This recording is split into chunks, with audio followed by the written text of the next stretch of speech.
परम शांति, बेहद के बेहद की परम परम परम महाशांति, महाशांति, महाशांति। आज हम एक बहुत ही गहरा चर्चा करेंगे आत्मज्ञान, ब्रह्म ज्ञान और हमारा जो पुरुषार्थ क्या होना चाहिए। और अंतिम समय जो चल रहा है इसमें क्या हम मैं आत्मा हूँ कहने से सफिशिएंट है या इससे हमें अपने मूल स्वरूप की अनुभूति हो जाएगा। तो ये सब की हम गहरा चर्चा करेंगे। तो सभी को इसको पूरा सुनना चाहिए, तो सुनने से उनको बहुत लाभ मिलेगा। तो बीके में भी ज्ञान है मैं आत्मा हूँ और बेहद में भी आत्मा के बारे में गहरा ज्ञान है, लेकिन दोनों में क्या अंतर है उसको समझना जरूरी है। यहाँ मैं बीके की ज्ञान में जो आत्माएं हैं उनकी भी सम्मान देता हूँ, क्योंकि बीके में जो गहरा ज्ञान है उसको भी जो कुछ गिने चुने आत्माएं समझ रहे हैं वो भी बहुत महान आत्माएं हैं। जो निश्चय बुद्धि में स्थिर है वही महान है, चाहे वो बीके में हो या बेहद की आत्मा हो। बीके में भी बहुत गहरा ज्ञान है, ये माँ जी के वाणी से कोई भी आत्मा समझ सकता है, लेकिन वहाँ ज्ञान मिक्स होने से कन्फ्यूजन क्रिएट हुआ।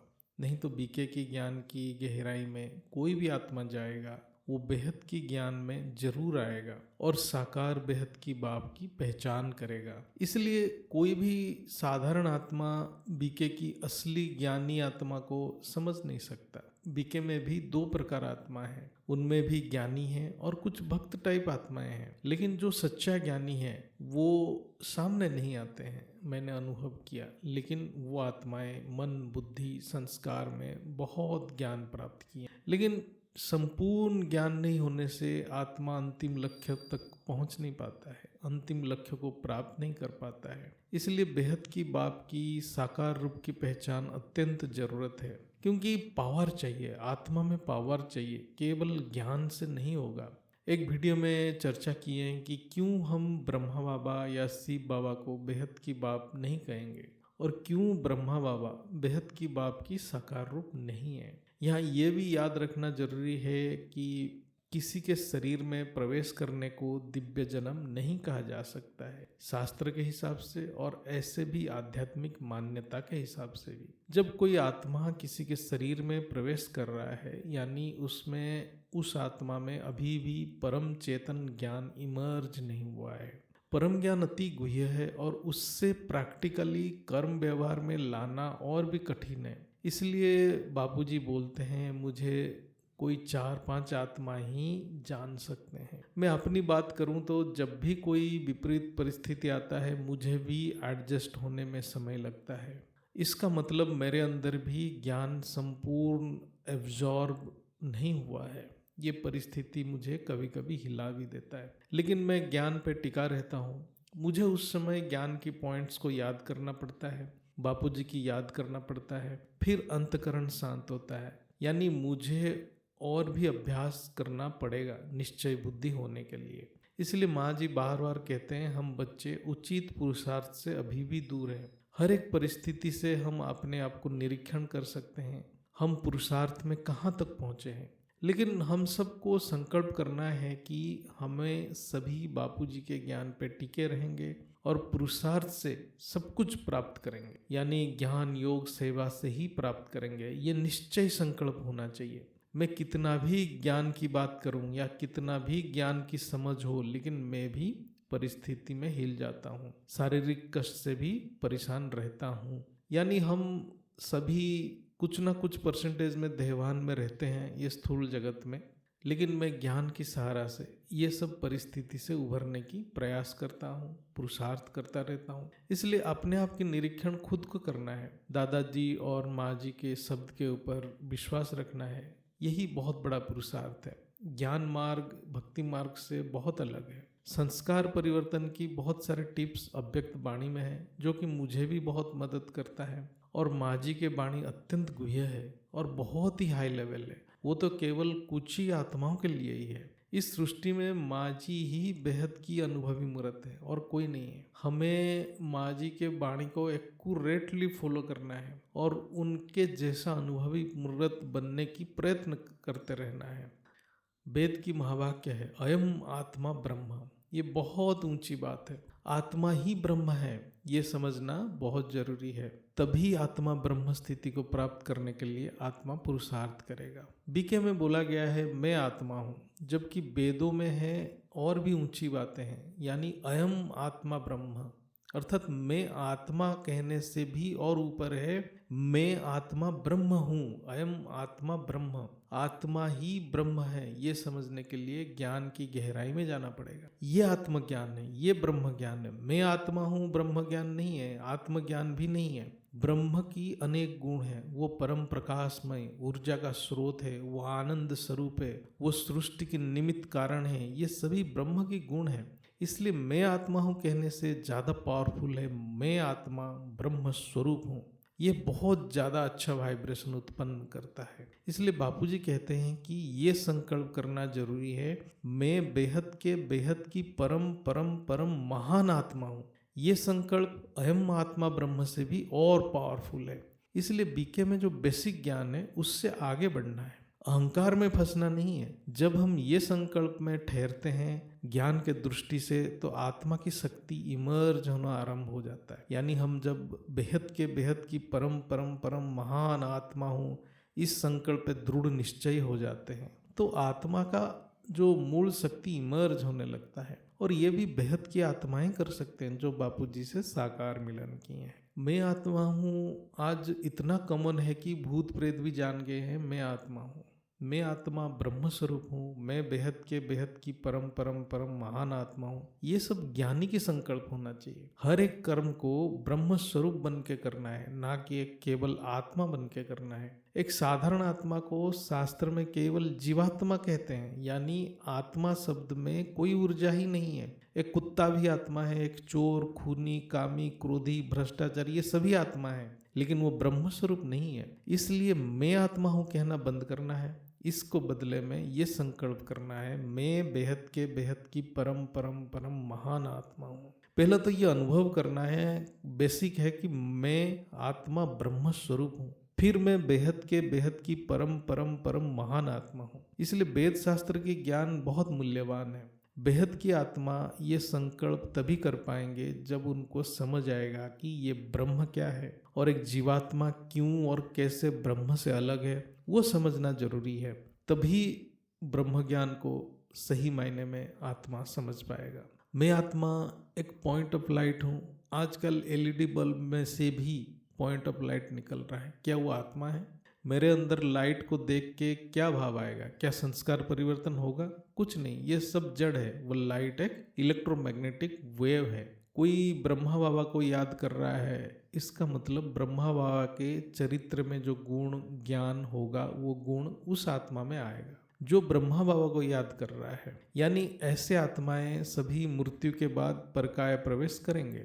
इसलिए आज भी बीके में भोग लगा रहे हैं। यदि कोई शिव बाबा को याद कर रहा है, यदि उस आत्मा में शिव के बारे में ज्ञान होगा तो शिव की ज्ञान आएगा। लेकिन जो वेद शास्त्र को नहीं मानता, नहीं जानता, वो ब्रह्म स्वरूप को भी नहीं जानता है, ऐसे आत्मा में क्या कभी ब्रह्म के गुण आएगा? क्योंकि शिव केवल लाइट नहीं है, वो नित्य ब्रह्म स्वरूप है, परम प्रकाश ब्रह्म की अभिव्यक्ति है, जो हम स्थूल में लाइट के रूप में समझने की कोशिश करते हैं। लाइट तो एक उदाहरण दिया जाता है कि परम प्रकाश जो अव्यक्त है उसको व्यक्त में कैसे अनुभव होगा, उसकी एक सिमिलैरिटी देने के लिए ये लाइट का एग्जाम्पल दिया जाता है। इसका मतलब नहीं हमें लाइट के ऊपर फोकस रहना है। लाइट एक साधन हो सकता है, ये साध्य नहीं हो सकता है, अंतिम लक्ष्य नहीं हो सकता है, क्योंकि हमारे बुद्धि जड़ हो चुका है, इसलिए हमें लाइट का सहारा लेना पड़ रहा है। जब आत्मा में ज्ञान रूपी प्रकाश इमर्ज होगा तभी वो परम प्रकाश बुद्धि में अनुभव होगा। ये परम प्रकाश कोई इलेक्ट्रोमैग्नेटिक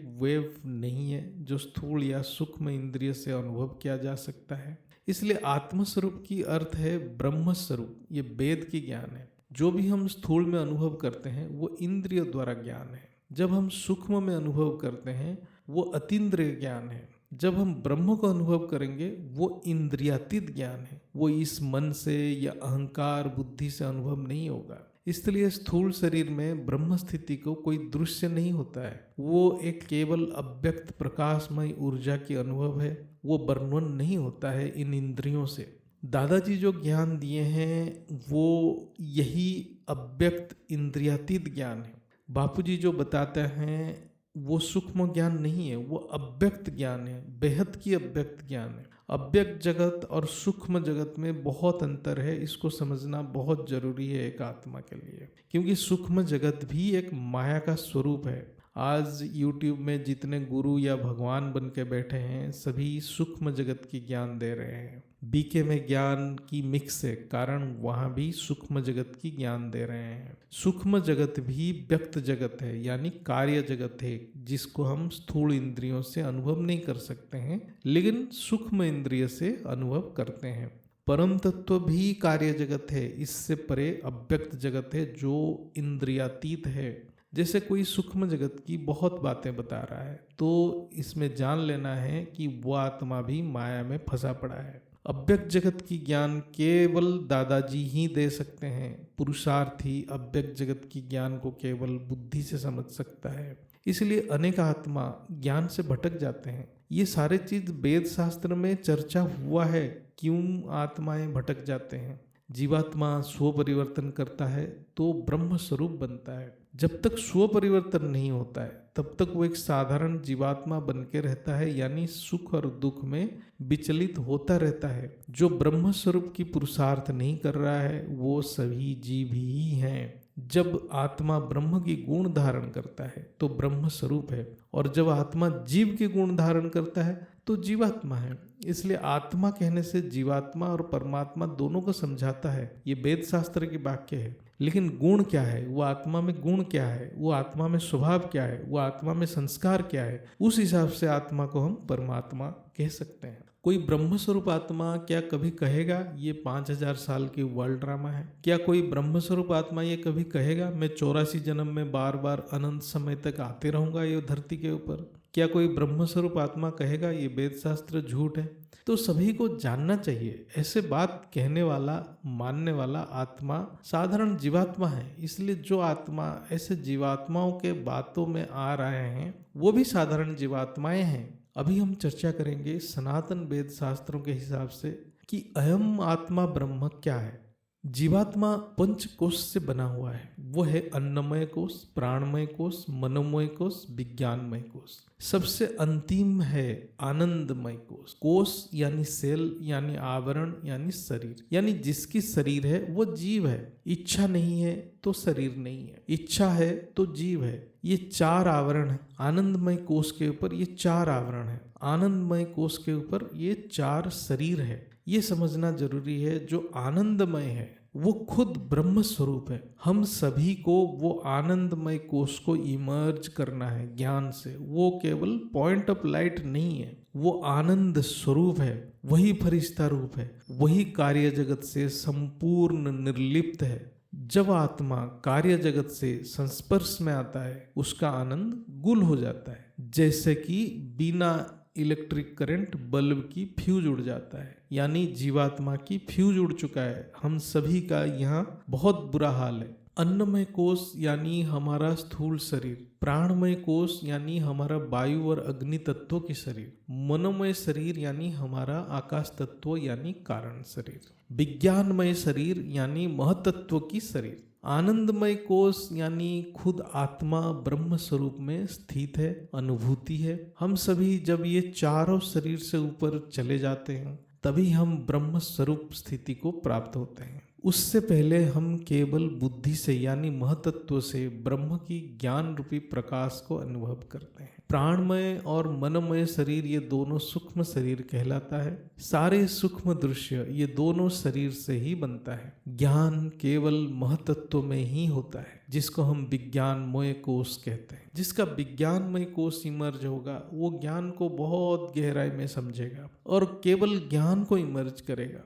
विज्ञानमय कोश भी आत्मा की ब्रह्म स्वरूप नहीं है, केवल आनंदमय कोश ही ब्रह्म स्वरूप है। ब्रह्म स्वरूप को प्राप्त होने के लिए ये सारे कोश यानी शरीर को खत्म करना पड़ेगा, यानी अन्नमय कोश, प्राणमय कोश, मनोमय कोश, विज्ञानमय कोश सभी को खत्म करना पड़ेगा। जब आत्मा विज्ञानमय कोश से भी परे चला जाता है तभी वो ब्रह्म स्वरूप को अनुभव करता है, तभी आत्मा ब्रह्म स्वरूप को प्राप्त होता है। वो जीवन मुक्त अवस्था है, वही बीज रूप अवस्था है, वही लाइट माइंड है। लाइट तो सूक्ष्म शरीर में भी अनुभव होता है, लेकिन वो आनंदमय कोष नहीं है, वो ब्रह्म स्वरूप नहीं है। वो लाइट एक साधारण व्यक्त दृश्य जो इंद्रियों से भोग होता है। यहाँ एक बात याद रखना है, इंद्रियां सूक्ष्म है, स्थूल नहीं है। यदि इंद्रियां सूक्ष्म नहीं होते तो हम स्वप्न भी नहीं देख सकते। ये बात बहुत विस्तार से शास्त्र में चर्चा हुआ है। यहाँ जो हम चर्चा कर रहे हैं ये बीके की आत्माओं के साथ साथ वेद शास्त्र की ज्ञान वालों को भी सुनना चाहिए। ये सभी को बहुत मदद करेगा आत्मस्वरूप प्राप्त करने में। जब आत्मा ज्ञान के अभ्यास करता है तो विज्ञानमय कोष इमर्ज होने लगता है और अन्य कोष की प्रभाव कम हो जाता है। जब आत्मा केवल ज्ञान स्वरूप हो जाता है, यानी अन्य तीनों कोष या शरीर के प्रभाव से संपूर्ण मुक्त हो जाता है, तभी वो फरिश्ता स्वरूप बनना शुरू हो जाता है। तब आत्मा केवल ब्रह्म ज्ञान में स्थिर होता है। उसको स्थित प्रज्ञा अवस्था कहा जाता है, उसको प्रज्ञानम भी कहा जाता है। ऐसे आत्मा कार्य जगत से संपूर्ण निर्लिप्त भावातीत रहता है। तब आत्मा अपने शरीर से कर्म भोगते हुए भी कार्य जगत से निर्लिप्त रहता है। यह है फरिश्ता स्वरूप। ये स्थूल शरीर छूटते ही, ऐसे आत्मा स्थूल शरीर छूटते ही वो बीज रूप को धारण कर लेते हैं, क्योंकि उनमें कोई शरीर की बोझ नहीं रहता, यानी शरीर में कोई संकल्प या इच्छा नहीं रहता। स्थूल शरीर केवल प्रारब्ध के लिए ही था। वो छूटते ही आत्मा डायरेक्ट आनंदमय कोष में प्रवेश करता है और फरिश्ता स्वरूप बन के इस सृष्टि को, इस स्थूल जगत को छोड़ के चला जाता है। हम आनंदमय स्वरूप को तभी अनुभव करेंगे जब हम तीनों शरीर यानी स्थूल, सूक्ष्म और कारण शरीर की बोझ से मुक्त होंगे। अन्नमय शरीर अन्न से बनता है, यानी स्थूल अन्न से पुष्टि होता है।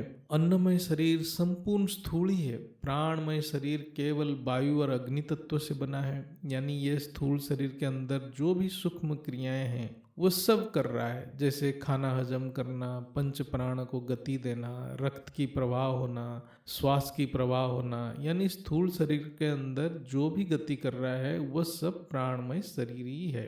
मनोमय शरीर संकल्पों की शरीर है, यानी केवल स्पंदन ही है। ये अहंकार युक्त संकल्प की घर है मनोमय शरीर। ये तीनों शरीर आत्मा के ऊपर बोझ है, यानी स्थूल संस्कार ये मनोमय शरीर में स्पंदन के रूप में पड़ा रहता है, आत्मा के ऊपर बोझ बन के रहता है। ये तीनों शरीर से परे है महत तत्व वाला शरीर, यानी विज्ञानमय शरीर, जिसमें केवल ज्ञान ही है। ये विज्ञानमय शरीर अहंकार से परे है, लेकिन ये विज्ञानमय कोष जब अपराशक्ति यानी तीनों गुणों के प्रभाव में आता है तो अहंकार के रूप लेता है और मनोमय शरीर बनाता है। इसलिए महत तत्व में स्थिर रहना यानी अहंकार से मुक्त रहना ही विवेक बुद्धि है। जब ज्ञान की मनन से बुद्धि अत्यंत शुद्ध हो जाता है तभी धीरे धीरे आनंदमय कोष की अनुभूति होने लगता है, जो ब्रह्म स्वरूप है। जब बुद्धि इस आनंद का अनुभव करता है, यही फरिश्ता स्वरूप है, उस समय आत्मा में केवल कल्याणकारी संकल्प उत्पन्न हो। स्थूल शरीर में आत्मा पुरुषार्थ से महत्त्व को इमर्ज कर लेता है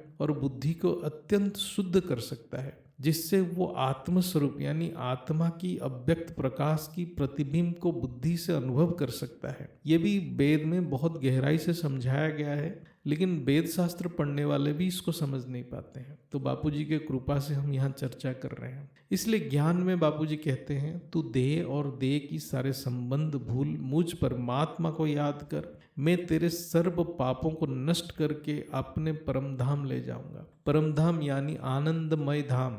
देह यानी बोझ, ये अन्नमय कोष, प्राणमय कोष, मोनमय कोष, ये सब बोझ है। जब ये सब बोझ से मुक्त होता है, आत्मा में ज्ञान इमर्ज होता है और ये ज्ञान से आत्मा धीरे धीरे महत्त्व को इमर्ज होता है। तो विज्ञानमय कोष को आत्मा अनुभूति करता है और अन्य तीनों बाह्य कोष यानी अन्नमय, मनमय, प्राणमय कोष को आत्मा भूल जाता है। बहुत आत्मा ये जो सूक्ष्म अनुभूति करते हैं, ये सब वो तीनों बाह्य कोष की अनुभूति है, यानी वो मनोमय कोष या प्राणमय कोष की अनुभूति है।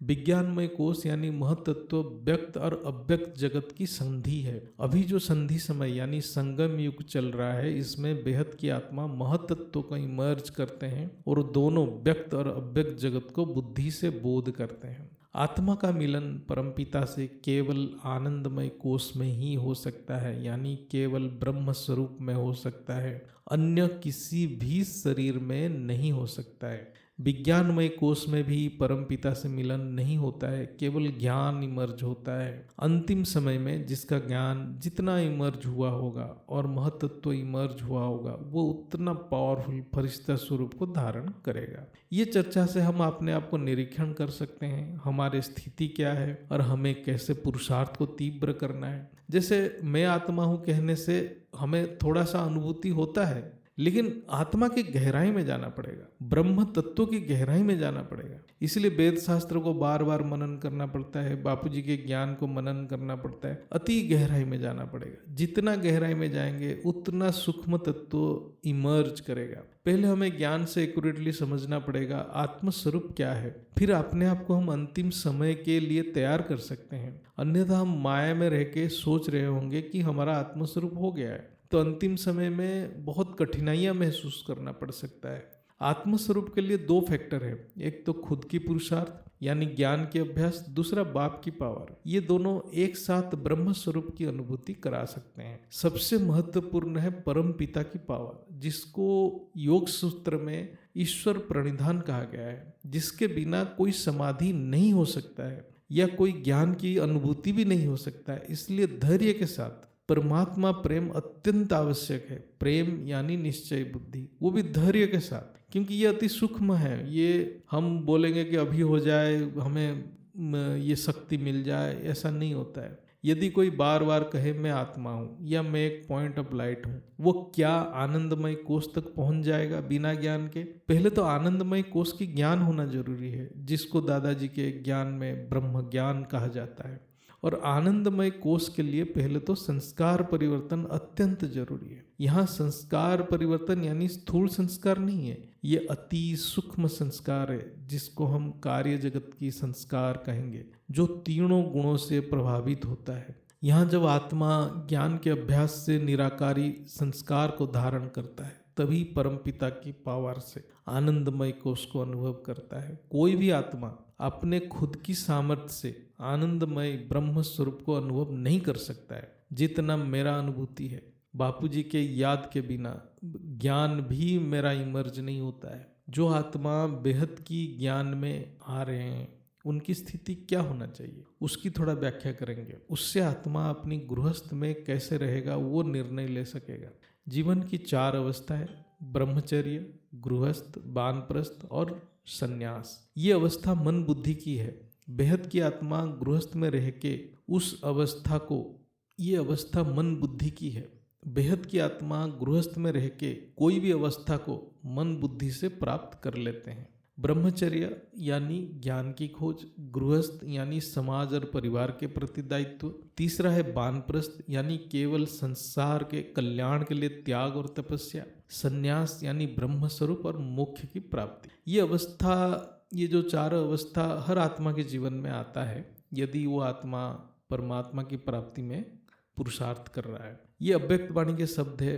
बेहद की आत्मा वानप्रस्थ अवस्था में इस ज्ञान में यानी यहाँ जो ज्ञान दिया जा रहा है, जो बेहद की ज्ञान दिया जा रहा है, वहाँ पर जो आत्माएं आते हैं वो वानप्रस्थ अवस्था में ही आते हैं, जब उनके मन बुद्धि त्याग और तपस्या के लिए संपूर्ण तैयार हो जाता है। ऐसे आत्मा केवल ज्ञान में डूबे रहते हैं। ऐसे आत्मा केवल संसार के कल्याण के लिए हर एक कर्म करते हैं। इससे उनमें अत्यंत तीव्र वैराग्य और ब्रह्म ज्ञान इमर्ज होता है। तो जो आत्माएं इस ज्ञान में आए हैं वो सब वानप्रस्थी हैं।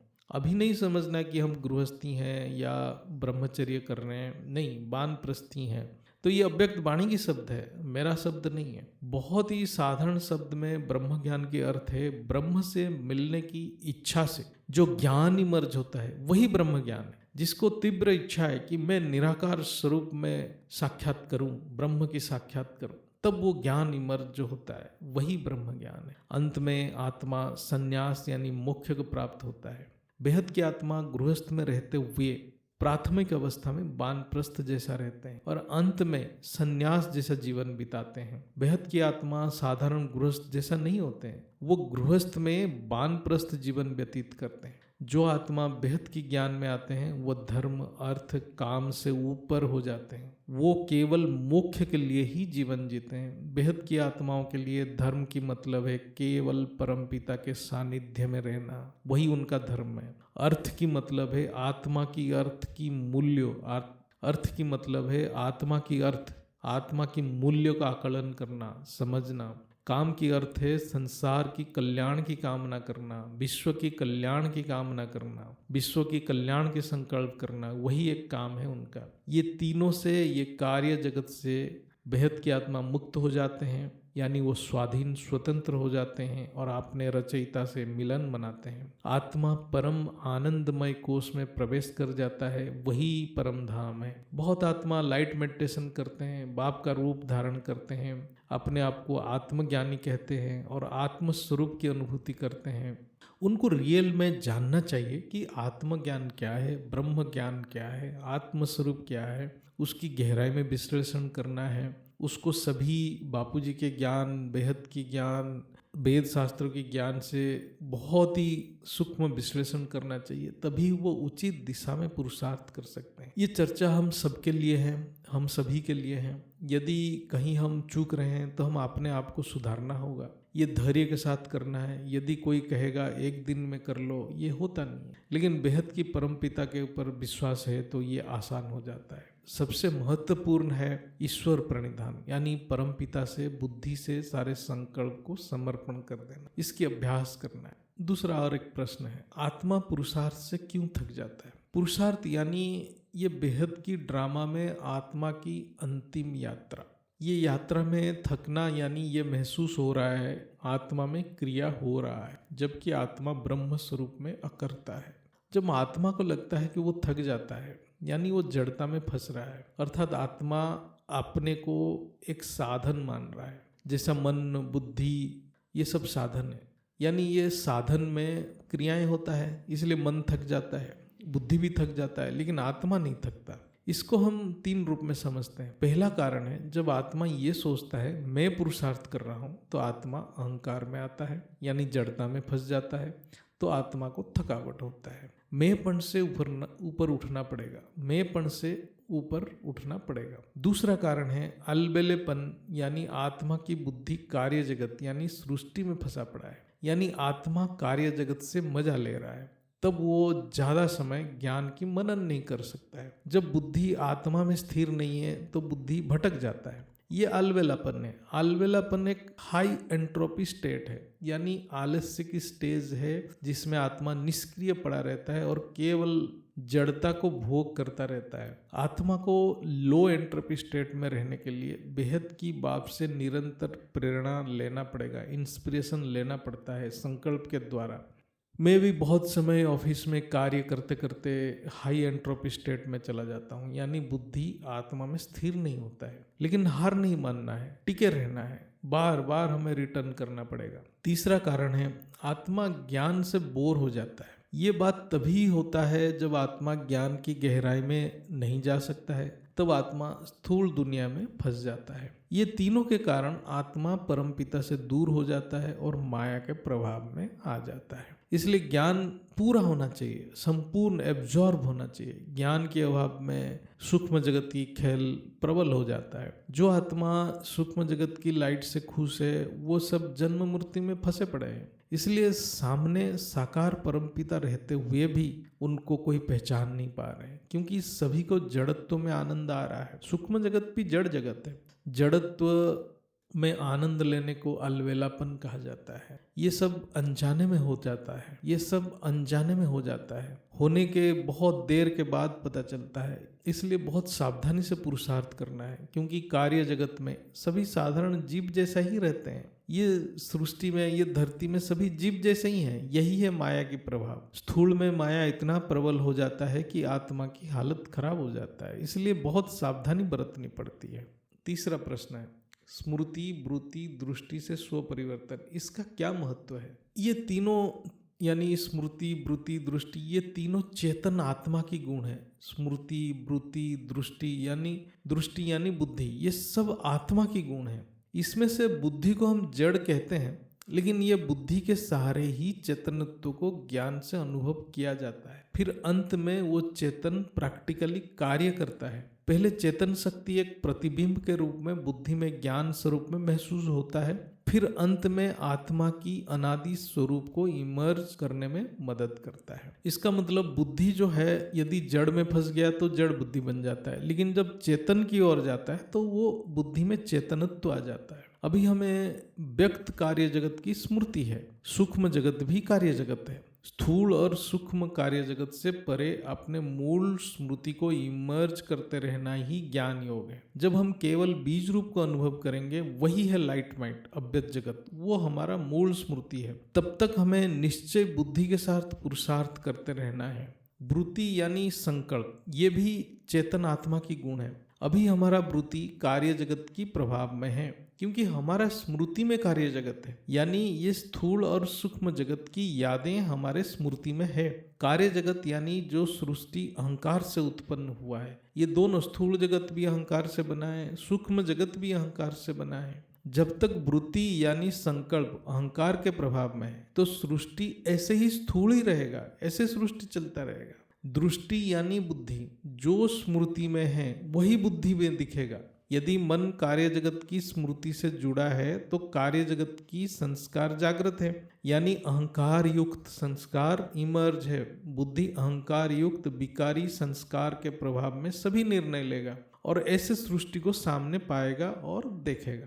इसलिए आज की पुरुषार्थ में ये कहा गया है, आपकी 100% स्मृति, वृत्ति और दृष्टि परिवर्तन हो जाएगा, तब एक झटके से स्व परिवर्तन हो जाएगा। तो इसका मतलब तभी विश्व परिवर्तन होगा जब 100% स्मृति, वृत्ति और दृष्टि परिवर्तन होगा। इसका मतलब ये भी है कि अभी 100% नहीं है, ये परसेंटेज में होता है। हम सभी बेहद की आत्मा को अपने आप को निरीक्षण करना है, क्या हमारी ये सब परिवर्तन 100% हो चुका है?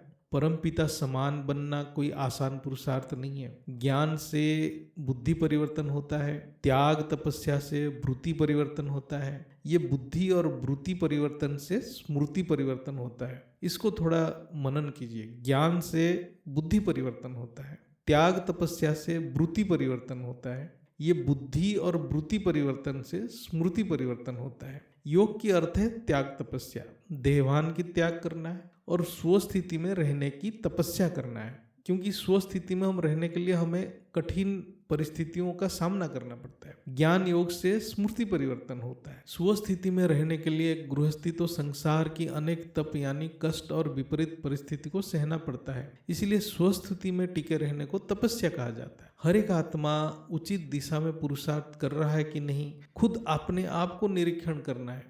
किसी के कहने पे या सुनने से आत्मस्वरूप प्राप्त नहीं होता है। जो अन्य के ऊपर निर्भर है वो दिशाहीन है। ये खुद की अनुभूति है, इसलिए ये अभ्यास खुद करना है। दूसरा कोई हमें या एक आत्मा दूसरे आत्मा का आत्मस्वरूप नहीं करा सकता है। और एक प्रश्न, शास्त्र के हिसाब से प्रेम, सत्य, धर्म की क्या परिभाषा है? प्रेम की परिभाषा क्या है? प्रेम बहुत गहरा शब्द है, इसकी व्याख्या संपूर्ण रूप से किसी भी किताब में नहीं है। ये किताब की ज्ञान भी नहीं है, ये एक अनुभूति है।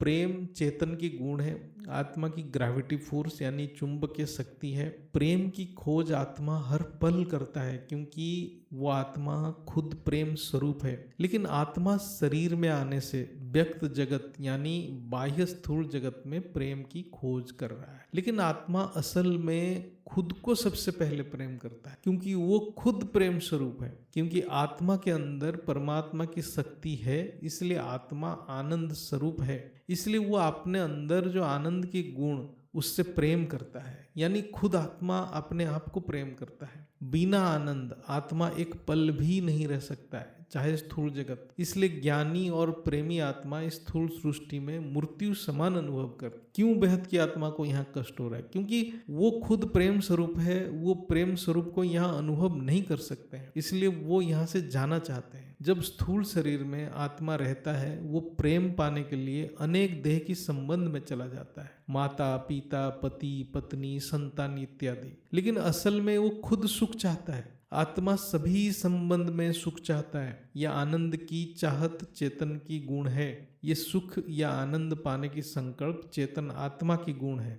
वो कभी दुख चाहता ही नहीं है, यानी दुख की संकल्प भी नहीं करता, क्योंकि ये आत्मा की मूल प्रकृति है, प्रेम स्वरूप, आनंद स्वरूप। इसलिए दुख आत्मा के लिए मृत्यु समान है। एक पति अपने पत्नी को तब तक प्रेम करता है जब तक वो पत्नी से सुख मिल रही है। ऐसे ही पत्नी पति से तब तक प्रेम करती है जब तक पति से सुख मिल रहा है। ऐसे ही पिता पुत्र सभी संबंध है। स्थूल में ऐसे ही होता है। स्थूल जगत में आत्मा की सुख की कामना उसके प्रेम स्वरूप की एक विकृत रूप है, जो काम वासना की भी रूप लेता है। केवल मनुष्य नहीं, संसार में हर एक प्राणी को प्रेम चाहिए, चाहे वो पशु क्यों ना हो, क्योंकि परमात्मा प्रेम की स्वरूप है और उसकी सृष्टि ही जो सर्जन भी हुआ है वो प्रेम की एक कल्पना है। यदि ज्ञान से प्रेम उत्पन्न नहीं हो रहा है तो वो ज्ञान परम ज्ञान नहीं है, वो जड़ तत्व की ज्ञान है। आज जितने भी भौतिक ज्ञान है वो सारे जड़ की ज्ञान है, क्योंकि वहां से आनंद नहीं मिलता, वहां प्रेम स्वरूप की अनुभूति नहीं होता है। एक उदाहरण लेते हैं।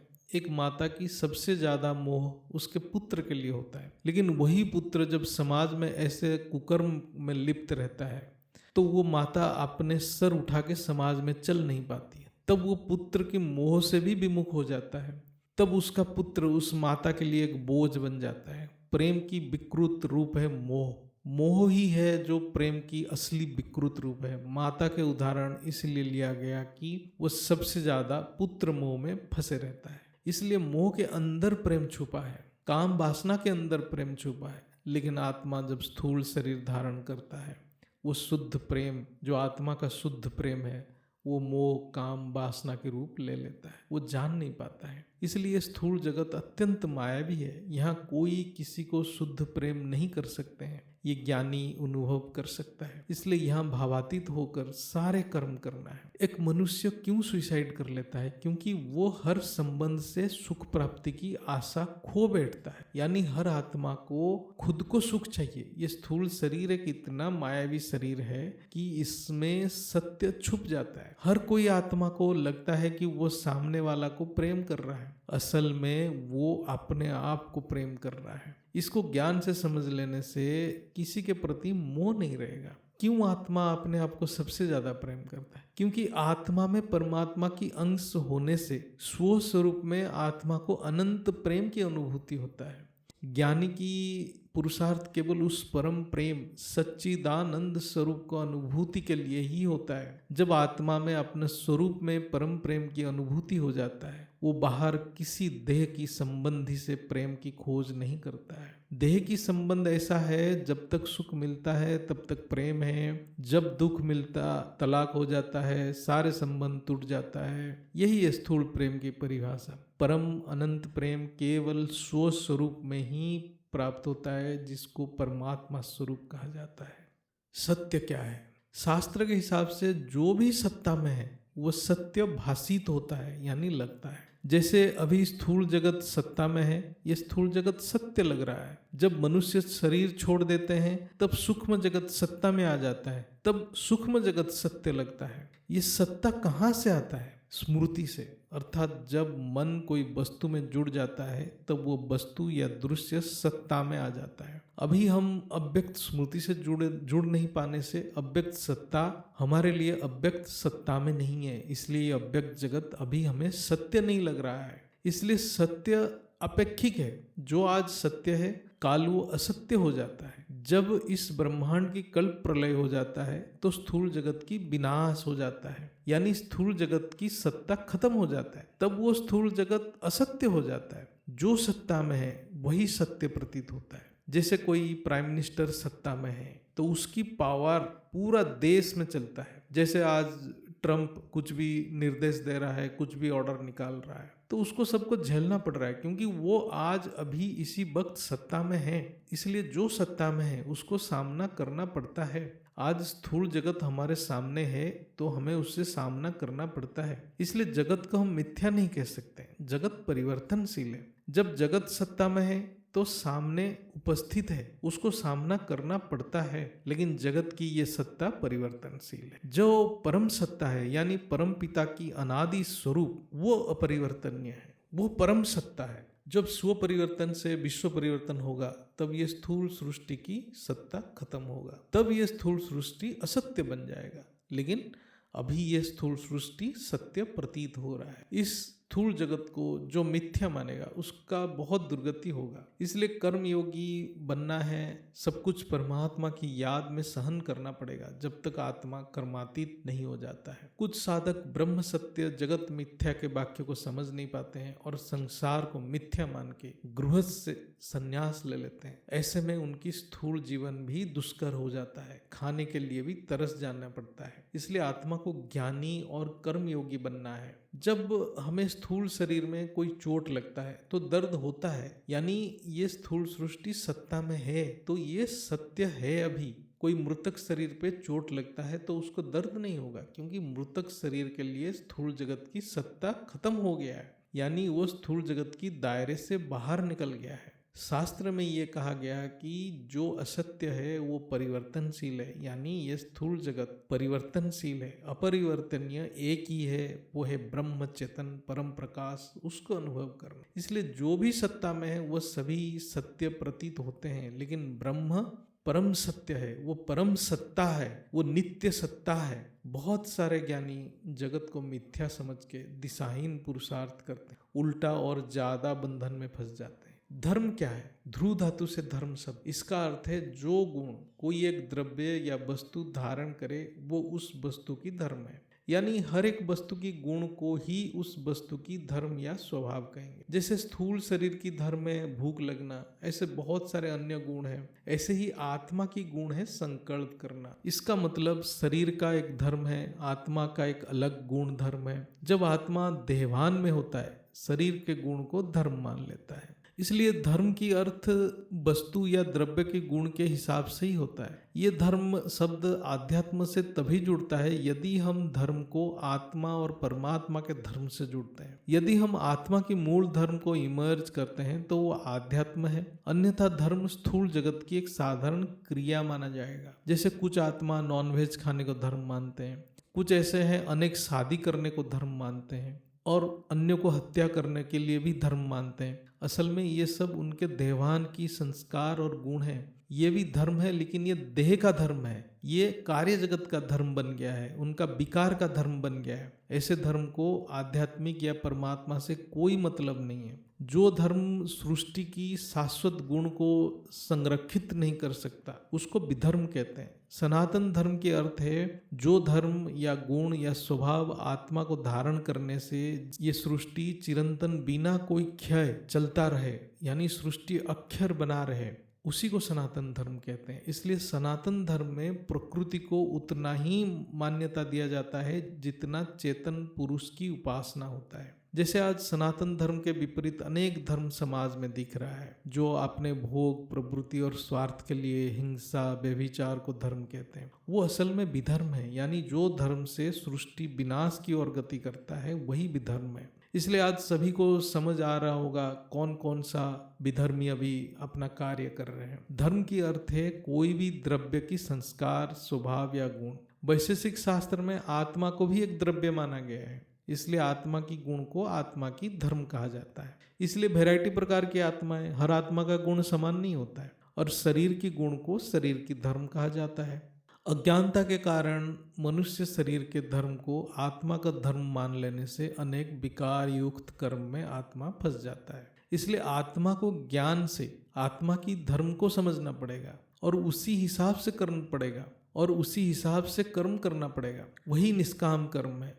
इसी को कहते हैं संस्कार परिवर्तन, अर्थात देवान की संस्कार को परिवर्तन करना है और आत्मा के संस्कार को धारण करना है। आत्मा रचना और परमात्मा रचयिता, इसलिए आत्मा की धर्म परमात्मा समान है, यानी बच्चों की संस्कार बाप समान होना चाहिए। इसको ज्ञान से समझना पड़ेगा और धीरे धीरे संस्कार परिवर्तन करना पड़ेगा। आत्मा में कोई क्रिया नहीं होता है, सारे क्रिया प्रकृति में होती है, यानी शरीर में होता है, चाहे वो स्थूल शरीर हो, सूक्ष्म शरीर हो या कारण शरीर हो, लेकिन वो क्रियाएं संस्कार के हिसाब से होता है। यदि आत्मा अपने आप को स्थूल शरीर अनुभव करता है तो स्थूल संस्कार के हिसाब से कर्म करेगा। यदि आत्मा अपने आप को चेतन आत्मा अनुभव करता है, ब्रह्म स्वरूप अनुभव करता है, तो आत्मा की मूल प्रकृति के हिसाब से कर्म करेगा। इसलिए शास्त्र में कहा गया है 13 अंतकरण है, 10 इंद्रियां, मन, बुद्धि और अहंकार, ये सब साधन है। वो शरीर की गुण या आत्मा की गुण या संस्कार के हिसाब से कार्य करते हैं। यदि आत्मा देहवान में है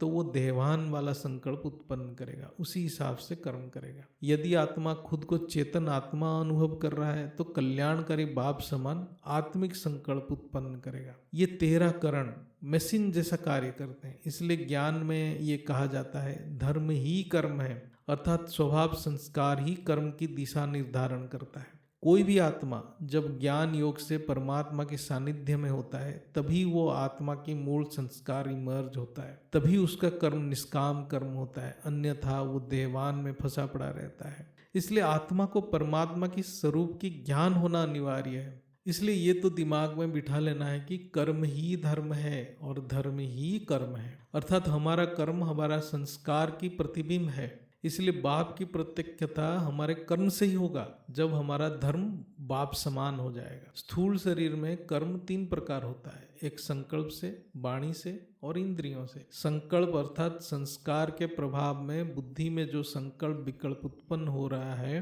वो मन में प्रवाह हो रहा है और इंद्रियों में कार्य करा रहा है। इसलिए ये देखा जाता है जो संकल्प है वही वाणी बनता है, फिर वो इंद्रियों के द्वारा स्थूल कर्म बन जाता है। कुछ आत्माएं अपने आप को अच्छा साबित करने के लिए संकल्प को छुपाते हैं, लेकिन वो वाणी से पता चल जाता है या उनके स्थूल कर्म से पता चल जाता है, जिसको हम बॉडी लैंग्वेज कहते हैं। इसलिए किसका क्या धर्म है उसके कर्म से पता चल जाता है। जो ज्ञानी है वो सामने वाले की वाणी या कर्म से सामने वाले की मूल संकल्प क्या है वो जान लेता है। और जो परम तपस्वी है उसके सामने कोई भी जाता है वो उसके संकल्प को ही समझ लेता है। इसलिए हम सभी को अपने कर्म व्यवहार पे ध्यान देना है और खुद आत्मनिरीक्षण से पता करना है कि हम देहवान की धर्म से कर्म तो नहीं कर रहे हैं। फिर से यहाँ हम एक बात पे ध्यान देना है कि अहंकार अति सूक्ष्म है, कब आत्मा को देहवान में फंसा देगा, इसलिए बहुत सावधानी से कर्म करते रहना है। जैसे आज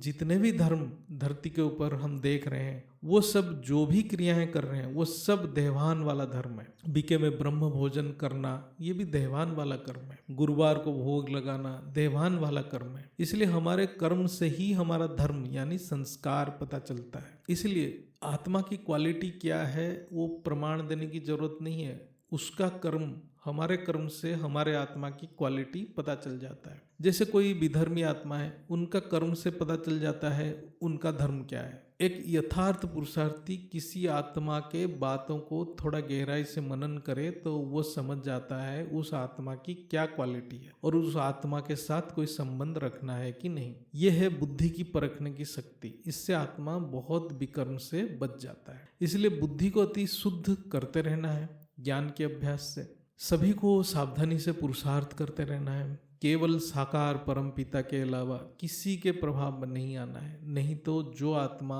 अन्य के प्रभाव में आ रहे हैं मतलब वो मुक्ति वाली आत्माएं हैं। इसलिए अपना धर्म खुद निर्णय करना है, अपने कर्म व्यवहार खुद ही निर्णय करना है, अन्य की व्यवहार कर्म को हमें नहीं देखना है। संस्कार परिवर्तन खुद को करना पड़ता है, ये भी शास्त्र सम्मत है। ये भक्ति मार्ग की बातें हैं, भगवान मुक्ति देते हैं और सच में देते भी हैं। महाकल्प प्रलय के समय शिव ब्रह्मांड की सभी आत्माओं को मुक्ति देते हैं, लेकिन जीवन मुक्ति के लिए संस्कार परिवर्तन करना ही पड़ेगा और वो खुद को करना पड़ेगा। इसलिए यहाँ हम सभी को समझ लेना बहुत जरूरी है कि हमारा कर्म व्यवहार ही हमारा संस्कार की प्रमाण है और यही संस्कार ही निश्चित करेगा कि हम मुक्ति वाला आत्मा है कि जीवन मुक्ति वाला आत्मा है। यदि एक आत्मा खुद अपने देहवान की संस्कार से खुद कष्ट महसूस नहीं कर पा रहा है और अन्य को कष्ट दे रहा है, इसका मतलब उसकी बुद्धि जड़ बुद्धि है। ऐसे आत्मा को बेहद की आत्मा कहना बेहद की परमपिता के प्रति असम्मान है। इसलिए पुरुषार्थ सही दिशा में होना है। ये दादाजी 2024 के अवतरण दिवस में बहुत स्पष्ट निर्देश संदेश दिए थे। यदि ये स्पष्टता जो आत्मा को समझ नहीं आ रहा है तो फिर उसकी आत्मा की गति के लिए वो आत्मा खुद जिम्मेवार होगा। इसलिए आज जो अनेक धर्म हैं, जैसे अब्राह्मिक धर्म है, ये सब देहवान वाला धर्म है। ये उन धर्म की कर्म से स्पष्ट हो जाता है। केवल सनातन धर्म जिससे ब्रह्म को सत्य कहा गया है वो आत्मा की धर्म है। साधारण हिंदू धर्म की भक्ति मार्ग भी देहवान वाला धर्म है। इसलिए बेहद की सनातन धर्म की ओर सभी को गति करना है और आत्मा को जीवन मुक्ति की ओर ले जाना है। और एक प्रश्न आता है, भोग क्या है? जब हम भोग को गहराई में समझेंगे तो हम सभी अति सहज उपाय से ये विकार युक्त संस्कारों से मुक्त हो जाएंगे और अत्यंत सात्विक शुद्ध अवस्था में स्थित हो जाएंगे। अहंकार बहुत सूक्ष्म है, ऐसे भी भोग भी अति सूक्ष्म है। ये कामना वासना को भोग कहते हैं, लेकिन उससे भी सूक्ष्म भोग होता है स्वयं की प्रशंसा को भोग करना, अर्थात सेल्फ ग्लोरिफिकेशन को एंजॉय करना। बापूजी बच्चों को छोटी छोटी बातों के लिए प्रशंसा कर देते हैं, जबकि हमारे अंदर अनेक अवगुण होते हुए भी। इसका तात्पर्य है कि बापूजी हमें पुरुषार्थ करने की